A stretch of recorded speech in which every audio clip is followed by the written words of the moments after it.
What is up, druids and druidettes? Now, normally at the start of these campaign mode videos, I'll show a sequence of me actually putting together the craft, but I was a bit of an idiot and accidentally deleted that video file. So instead, I'm just going to quickly run through what this mission is, what the craft is, and what we're going to be doing. So this is going to be our first orbital-capable rocket.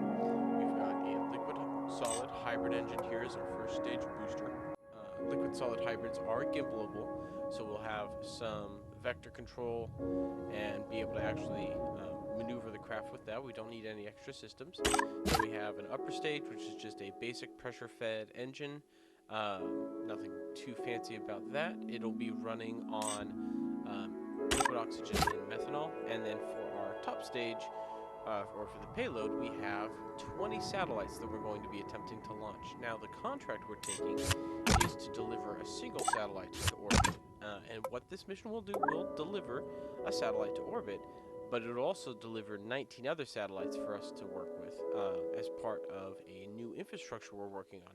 So the way infrastructure is going to work in campaign mode is there are certain missions you can do to build or establish things like communications networks, colonies, space stations, things that generate revenue from some actions they take. It might be research, it might be actually collecting resources, or it might be like Starlink with SpaceX, where they're generating income by offering an internet service.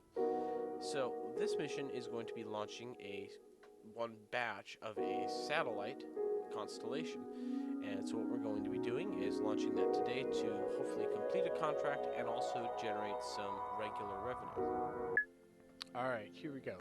So we've got our rocket set up on the launch pad. We have, I think, 20 satellites in the payload, which is enough to complete the contract for sure.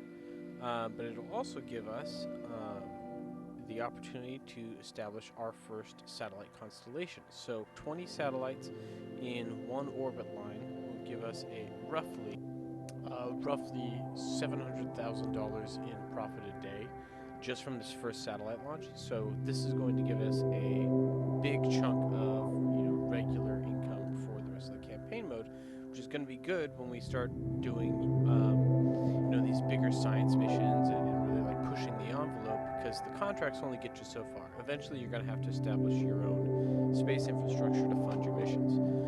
So for this contract we need to hit an inclination of 40 degrees.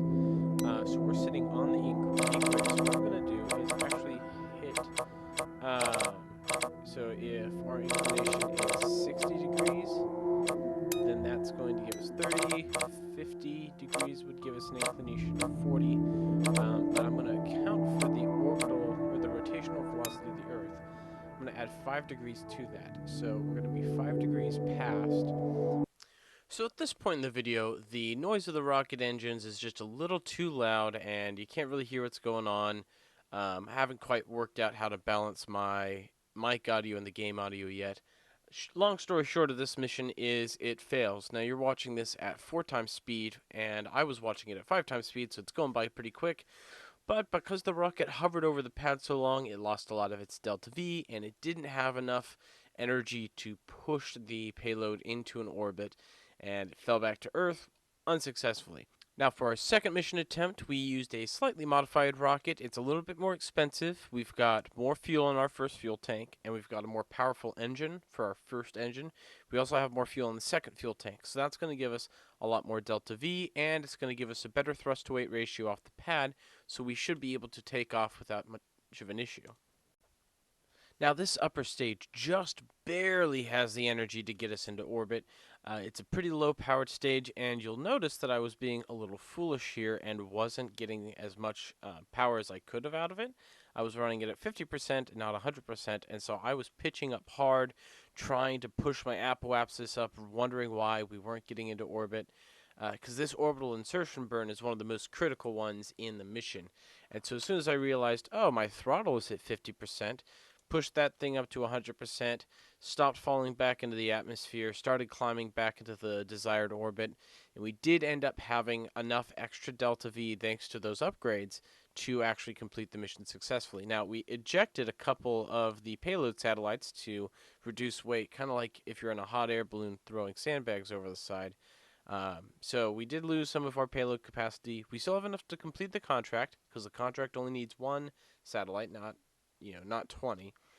But it does hurt our bottom line because now we're not going to have as many satellites in our constellation at the end of this mission, which means we're going to be having less, of this persistent revenue throughout the rest of the campaign mode. So it's a unfortunate outcome. Would have liked to have actually kept those satellites. Would have liked the extra money coming in. We'll send up more missions to replace, and replenish the constellation. But for now, we're going to just have to deal with it.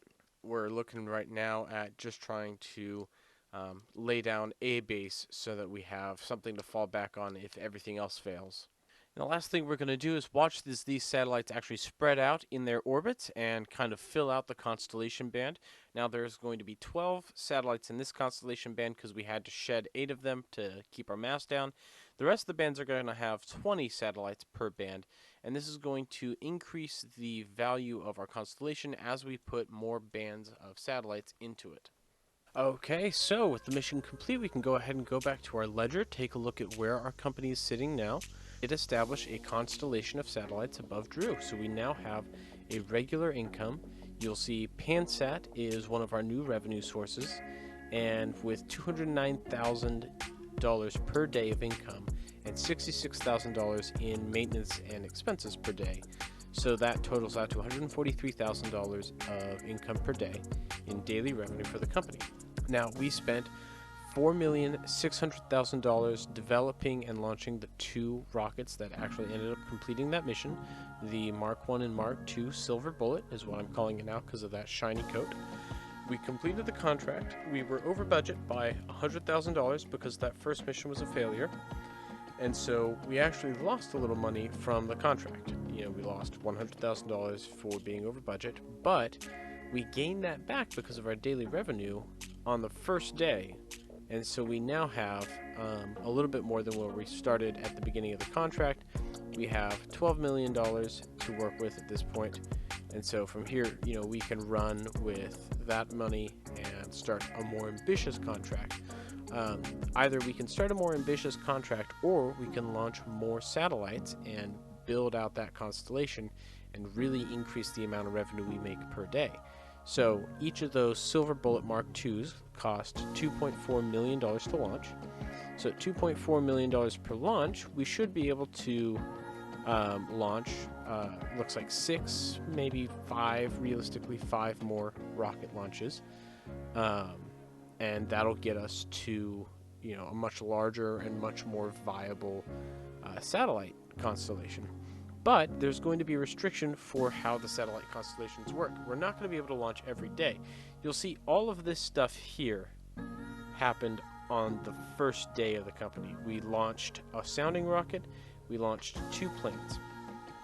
And then on the second day, we launched the Silver Bullets and completed that contract, and then waited a couple of days. Fix that. Waited a couple of days to let the satellites spread out into their orbit and make some money. But in the future, I'm going to set a restriction on myself where I cannot launch more often than 1 week in game. So the next launch opportunity I will have will be on the, 4, 5, 6, 7, 1, 2, 3, 4, 5, 6, 7 on the 11th in game. So the 11th day of the game, I will be able to launch another rocket.